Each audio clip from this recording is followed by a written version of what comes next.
There is a vast difference between vision and reality. It is my firm belief that development has to be a mass movement, and the foundation is the public-private and people's partnership. In all development initiatives, a proactive role of the public should be there. In reality, responsibility of development has to be passed on to the people.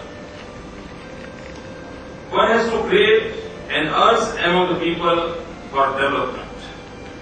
Laws are not impedimental for development. When the need arises, the demand will come from the people to change the law. If there is more traffic in the city and the public find it inconvenient, there will be pressure from the people to change the traffic laws. Same is my experience as far as land encroachment in the cities.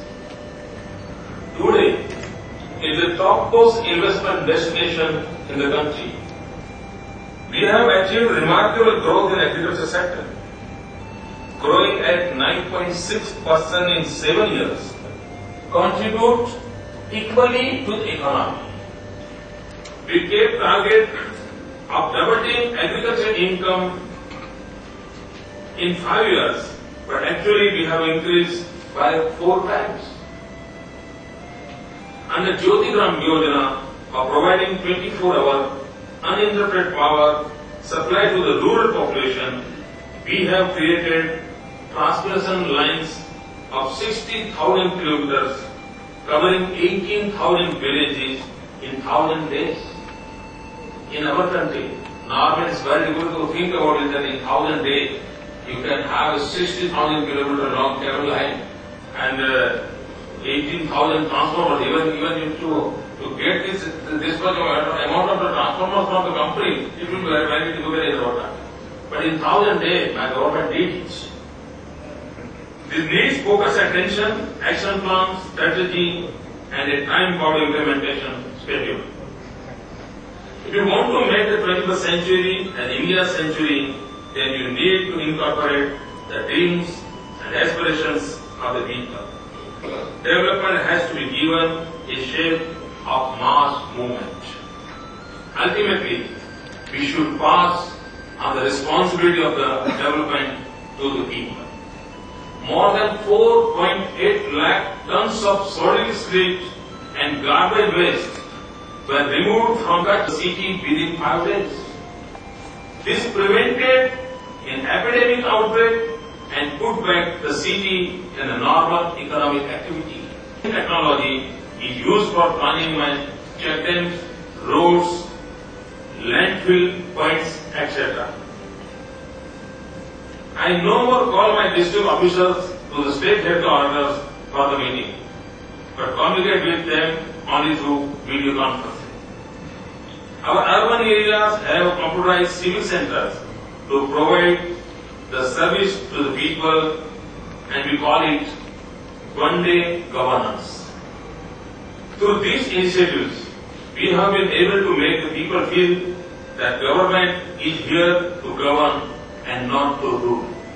And this is the basic concept of how to change. We are not there to rule. Our duty is just to simply govern. What were the innovative sources of funding that made these programs possible? In my country, the electricity companies are in a bad situation. All the electricity companies. They are making a loss. In my state also, in 2001-2002, our loss was 2,500 crore rupees, a yearly loss was there.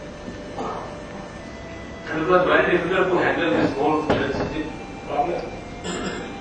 We did some reforms. We departed the companies, their functioning and everything. Then strict laws are there. Then the theft, I had to stop it. It required a political will, and I did it. In Gujarat, we have a separate police station for the electric theft problem. Separate from that. But yet, still, since last 4 years, this separate police station is there, but not a single case is registered. Justice gives me strength to give a message to the people those who are doing the work. And because of this reason, the company which was doing a loss of 2,500 crore rupees is now making a profit of 400 crore. The 13th Finance Commission I've had discussions with about how to make sure that there is an allotment at the district level. And the response is that the Constitution doesn't permit it. It is left with the State Finance Commission. How have you done it? Is it through your State Finance Commission or what is the mechanism? We enmark the schemes. The ultimate total number will be 22%. It's not necessary that I should say, yes, now this 2% will go there. But the total sum will be even more than 22% nowadays. When we're talking about what would be the one or two things that would make a big difference in terms of policy. And I wanted to ask you a question based on the urban sector. Actually, two questions. As you reflect on what you've been able to do in Gujarat in the urban sector, can you tell me what constraints did you face or are you facing in terms of policies from the center? Because that's something that we want to take to Delhi. There are some 20 cities that are A-grade cities. May not be on the base of population. Then India can show some 20, 30 cities to the world, like Shanghai. That can be done.